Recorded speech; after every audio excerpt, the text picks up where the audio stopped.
Going the distance with local sports. This is the X Sports Network.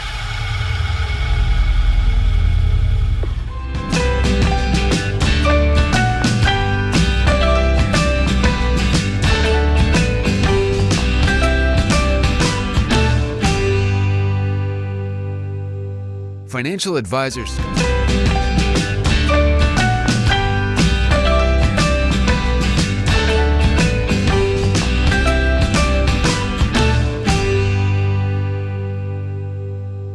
Financial advisor Scott Beasley knows time spent with family is everything. As a founder of Beasley Wealth Management, his mission is to give clients the freedom to enjoy time with family without the burden of financial concerns. A local of Lawrenceburg, Scott deeply values building relationships with clients, ensuring they make informed decisions concerning asset management, tax planning, and retirement planning. Offering a free initial consultation, Beasley Wealth Management helps clients pursue their aspirations with confidence. Banking made simple and convenient. At Builtwell Bank, we're here for you. Whether you're making a milestone purchase or saving for retirement, our dedicated financial team will walk with you every step of the way because we care. From personal banking accounts to making sure your business and commercial needs are met, we'll make sure you have a dedicated Builtwell banker that understands your unique needs and goals. Serving Lawrenceburg and Summertown. Come see us today. Member FDIC. Got a dent, a ding, a scratch, or a bent fender? Major or minor, Car Country Collision Center in Leoma can fix you up. Car Country works with all insurance carriers, gives free estimates, can work on foreign and domestic vehicles, and has experience you can trust. They've been in business since 1990. Unfortunately, accidents happen, but you can get your car back on the road with as little hassle as possible with the help of Car Country. Call 931-852-4708 or stop by at 2567 Highway 43 South in Leoma. At C&B Linen, fast, friendly, and reliable service is our promise to you. Because you're not just a customer, you're family.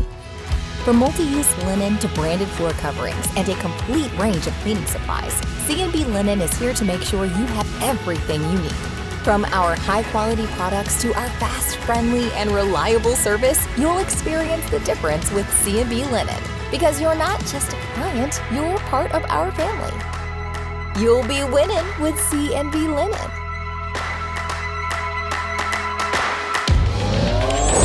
Going the distance with local sports. This is the X Sports Network.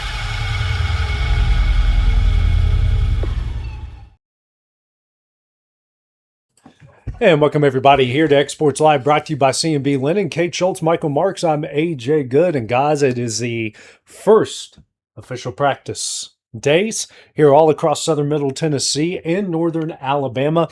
It is officially here. We got the Summertown Smackdown this weekend. We're going to have high school football scrimmage games this weekend. I know these teams have been practicing throughout, the summer, but it's just different when it's official. They're going to start putting on pads here in a couple days. They're going to really be hitting.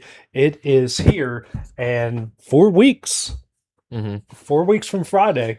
We're playing actual football. I would say it really feels like the season's here. I had all three of our county's football head football coaches in here earlier this morning talking, and we just, it feels like football season's right around the corner. Summertown couldn't wait. I mean, they had practice last night at midnight. Yeah. And Coach Busby had been in here. He hadn't slept yet, so. Yeah. Yeah, and they don't have practice today. I'll be at their practice tomorrow night. I'm hitting up Lawrence County and Loretta. At least it was probably cool last night at midnight. I would say they were kind of battling. That's right. I would say I think they didn't even end up getting out there till close to 1, but they kind of waited the storms out and were able to make the most of it. Awesome. Yeah, and with Lawrenceburg and Summertown and Loretta all playing each other, I assume, right?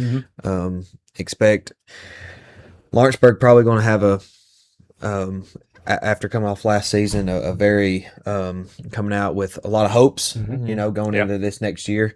After going 8-4 and making the playoffs, winning a playoff game, first time in 10 years. Look for them to be coming out swinging, coming out running hard, and look for Summertown and Loretta to do the same. Trying to build on what was last year, and I think this is Lawrenceburg's first time going to Summertown in the new stadium. The new one, The new stadium. So that's their going to be last exciting. trip to the old stadium didn't end well. It did not. No, I remember that one. It did not. So it's I was at Loretto volleyball last week, and man, a lot of youth going on there. It was a very fun practice. Of course, you guys have probably seen the interview by this point now. Our first preview, we're going to be rolling those out every day.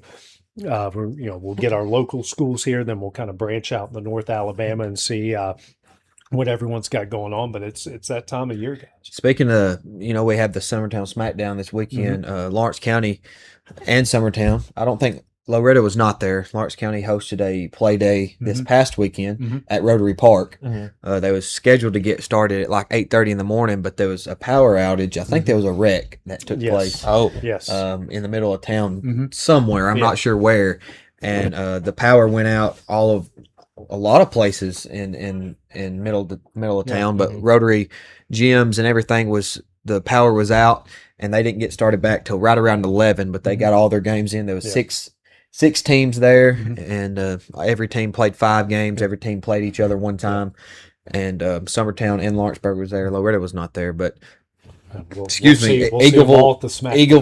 Eagleville was there. Eagleville was very talented. Columbia Central, I think, was there. Forest come in; they were there. So very, very good. I was there watching all day, watching Lawrence County, watching my sister play.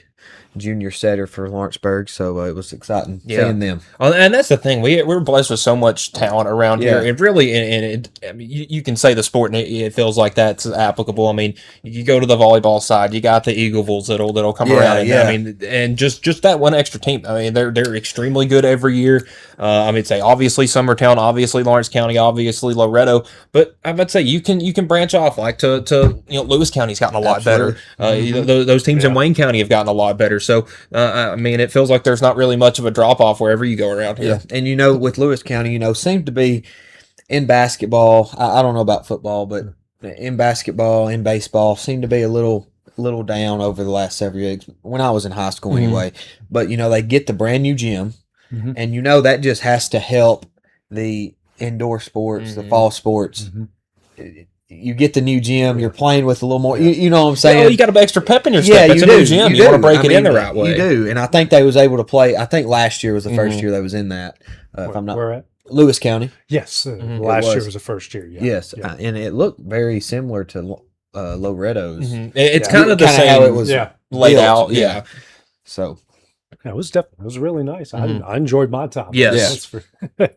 That's for sure. Well, guys, let's get to some of the national news going around here, and I've got so many things up, but kind of not a lot of positive things. Starting college football. North Carolina, I'm just going to read it straight from ESPN. North Carolina football general manager Michael Lombardi, top aide to Coach Bill Belichick, has been placed on administrative leave by the university. UNC announced Monday the Lombardi's leave is effective immediately, but did not disclose any other details.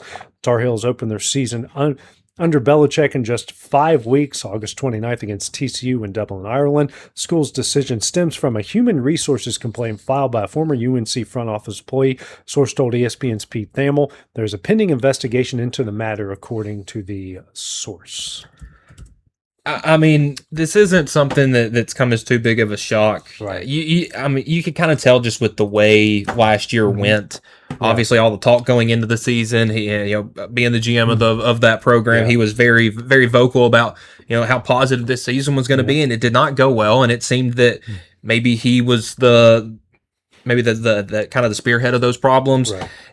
He didn't have much of a crazy background. I mean, he's been to a lot of all in the pros, but they were very short stints. He was under Belichick back in like 2014. There's 15, a 16 Pablo Torre New finds out New England episode about Mr. Lombardi. He definitely overinflates his importance in his resume. So that's, if you guys want to find out about who Michael Lombardi really is, there's a really good Pablo Torre finds out episode about him. And he's good. So I would say, that's probably when he finds out, if Pablo's investigating you are in bad shape. Good. Yeah, you're in bad shape. So this isn't I mean, my just from the kind of the hints that you take from reading it, this is an HR involved firing, and it's coming 3 or 4 weeks before they're making the trip to I think it's Ireland for their first game against TCU.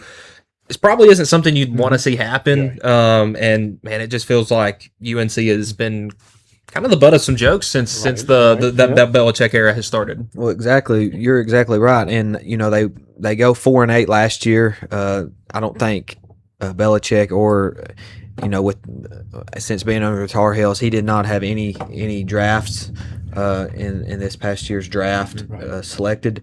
So and then you have this take place. They're somewhat down. They're somewhat down. So hoping they can have somehow over the next few weeks before college football actually starts, week 0, I guess you could say, starts, they can get things looking more positive. This kind of feels like it's going to be a make it or break it year for Belichick in a lot of ways. I just think that last year did not go good, and there certainly were a lot of cracks in the armor, and certainly for definitely the pro Brady people over pro Belichick, and because Brady went and won a ring without him, and Belichick has not done great, and he's hiring questionable individuals.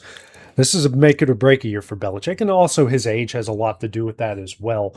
But it certainly feels like and this is going to be a really tough schedule. You obviously know the tough injury history that has come from those teams going to Ireland to play. They have to travel to Clemson. They host Notre Dame. They play at Pitt. They play at Duke, who won the ACC last year. Host Miami. They host Louisville. They got to travel to Virginia.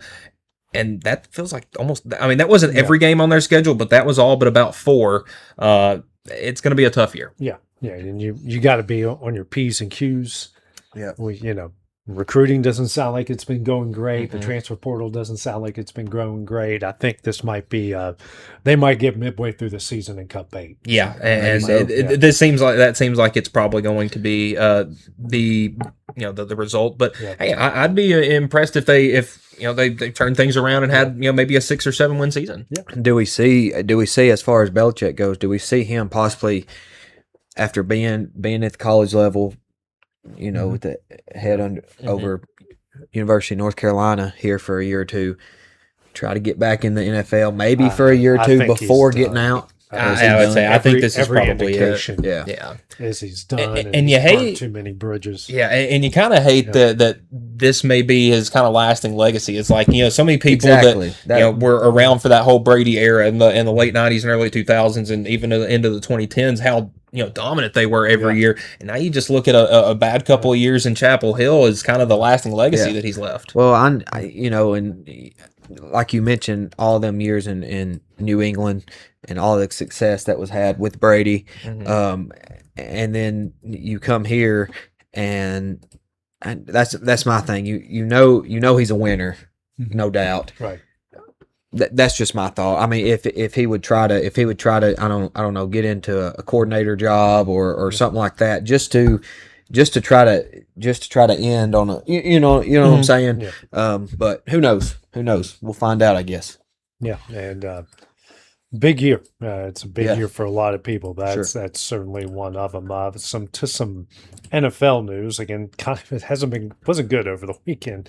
The wife of Kansas City Chiefs offensive coordinator Eric Bieniemy was allegedly shot by the couple's son Sunday night.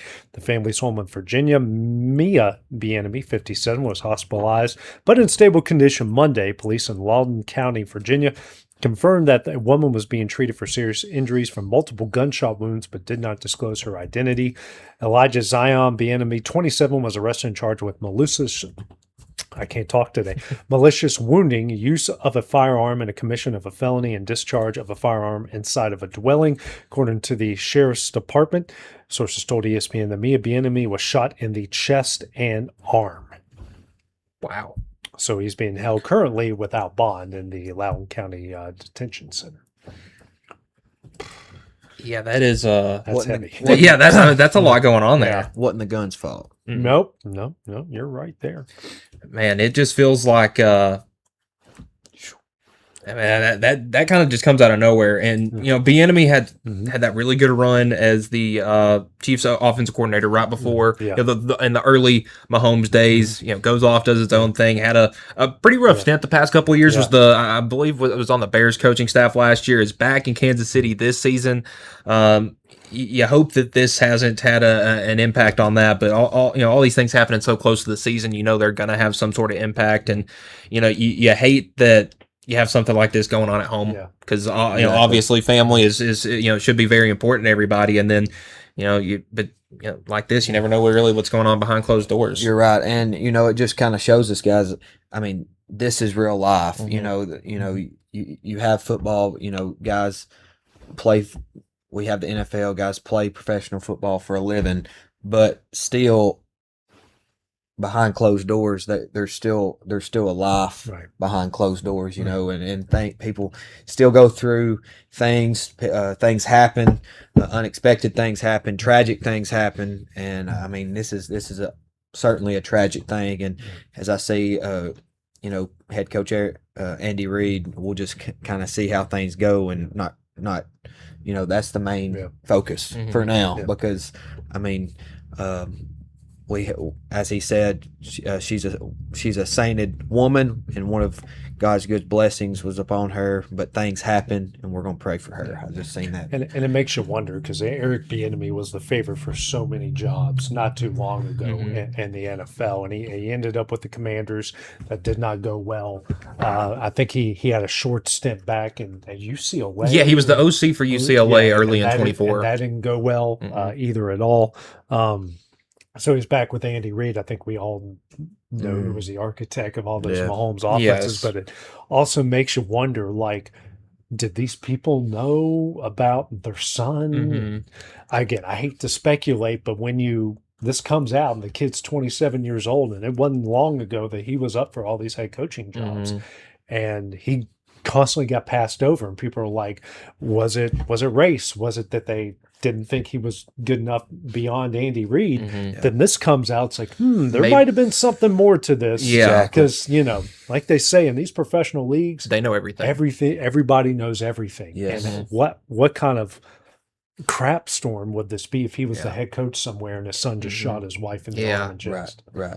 So, some of it, there's a lot that could go into it. And everything else that can cause, and obviously things happen and tragic things happen outside of our control, but I mean, we try to control what we can control, and NFL GMs, certainly don't want, like you just said, something that could possibly cause a distraction there. The opportunity there is it's more than possibly somebody else. Right.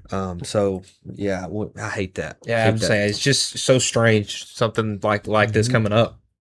Yeah, and the Loudoun County Sheriff's Department wasn't just busy with that over the weekend, guys. The Washington Commanders fired tight ends coach Ben Steele on Monday, 2 days before training camp begins, more than a month after he was arrested for driving while intoxicated. On June 7th in Loudoun County, Virginia, where the Commanders trained, Steele was charged with DWI.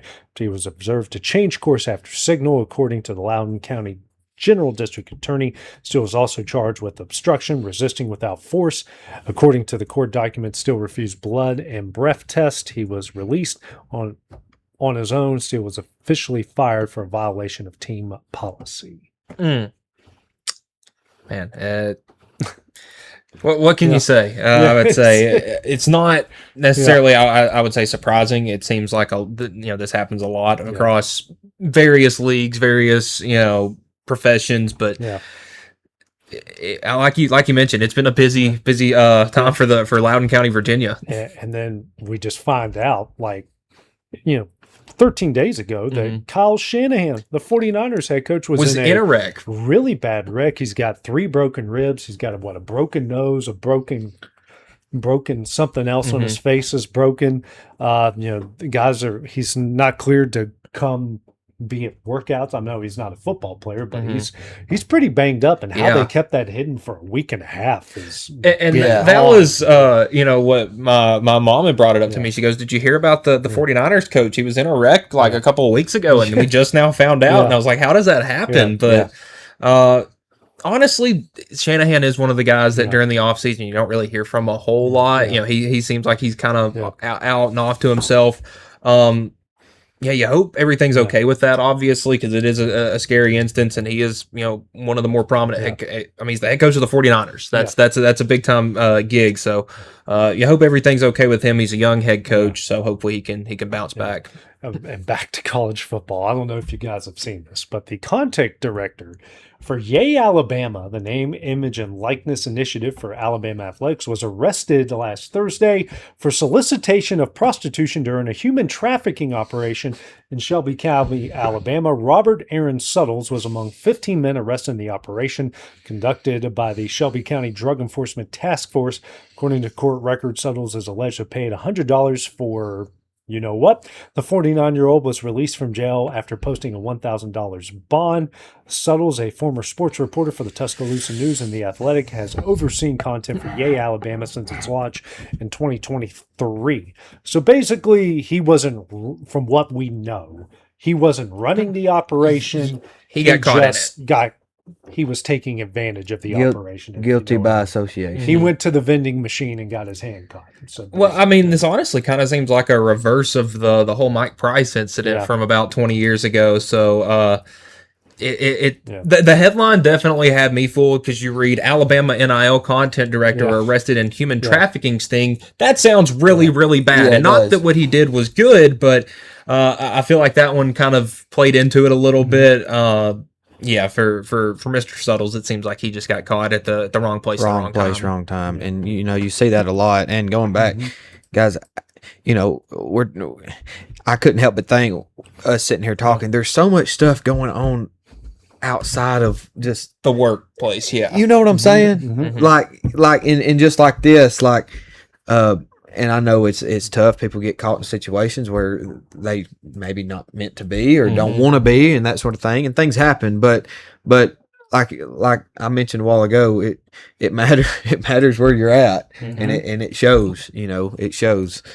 But you also have to realize who you represent. Exactly. Because if you are the content director for one of the biggest colleges in the country's NIL fund, which is very, very important nowadays, and not only have you obviously exposed yourself sort of, but you've put your university and this NIL collective in a very difficult spot, because now as somebody, a booster wants to donate, it's like, hey, I want to donate a couple $1,000s to Alabama's NIL collective. What are they going to think about first? Or what is this money actually going to the player, or is it going to Robert so he can hire some people for things? So it's not just a guy got caught with a prostitute. It's a lot deeper than that, and you kind of, and you can speculate a whole lot. When this gets brought up, you can like you just mentioned, it's a whole lot deeper than what it just says. Yeah. I mean, you know what I mean? So because they're only probably allowed to write and say so much,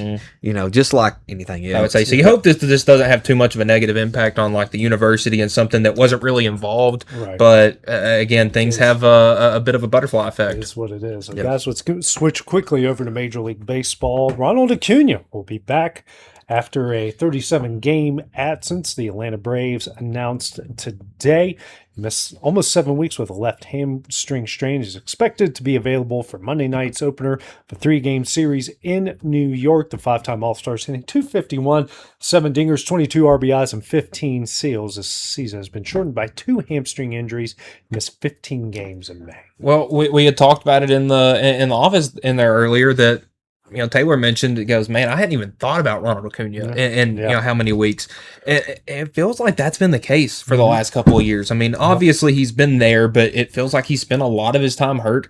And look at how good the Braves have been this year without him. Yeah. So you hope when he comes back, you wouldn't think adding a 5-time All-Star like that could hurt you, but you don't want him to come in and kind of mess things up. Right. And you've had Mauricio Dubon out there, who's kind of really is a utility player. He can play just about anywhere. He's in the lineup every day. He may be in left field. He's at shortstop. He's at second base. Well, take that away. He's not at second. Ozzie Albies has got second base held down, but he may be at third base, giving Austin Riley a day off. You got Mike Yastrzemski that's really held down that right field spot at times after Ronald Acuna's absence, and then they've signed. What's his name? The new guy. Let me find it real quick. Are you thinking of Hicklin? Yes, Hicklin. Yes. Is it Hunter? It's not Hunter. Brewer Hicklin, who's made his debut not long ago, has come up, give the Braves some good at bats. So Eli White also played very good out there. So they've pieced together some, put some guys out there to fill that role, and hopefully Ronald can come back on fire. And I've actually seen, it's crazy, a few nights ago, Ronald Acuna was in the AAA Stripers lineup, rehab assignment. Andrew McCutchen was batting fifth. Yep. Okay, so there's a former MVP. Yeah. You got Ronald Acuna, who's a former MVP. You have Han-Sung Kim, who is the Brave shortstop they signed last year, who has maybe 600-700 at bats in the big leagues. So there you have somewhat of a established veteran there in the big leagues. Several at bats several let's say veterans, I guess you could say, in the AAA lineup. Even well, I would say there's more. So you had Ronald Acuna Yeah. Jr. leading off, Ha-Sung Kim playing shortstop, Carlos Santana at first, There's a Rowdy veteran. Tellez at DH, and then Andrew McCutchen out in left field. So Gwinnett was killing it the other night. And I seen what I was trying to get to, the amount of plate appearances, I think, in the MLB from the AAA lineup compared to the starting lineup that night in the major leagues. for the major leagues. AAA Gwinnett, whatever, had it. Well, that's not good. I hate it when that battery just decides, hey, I'm just going to go crazy here, which means, unfortunately, we're probably going to have to shut this thing down. So that's probably a good thing to say. We're going to take a break here, and then we'll be back here. Next Sports Live, brought to you by C&B Linen. Going the distance with local sports. This is the X Sports Network.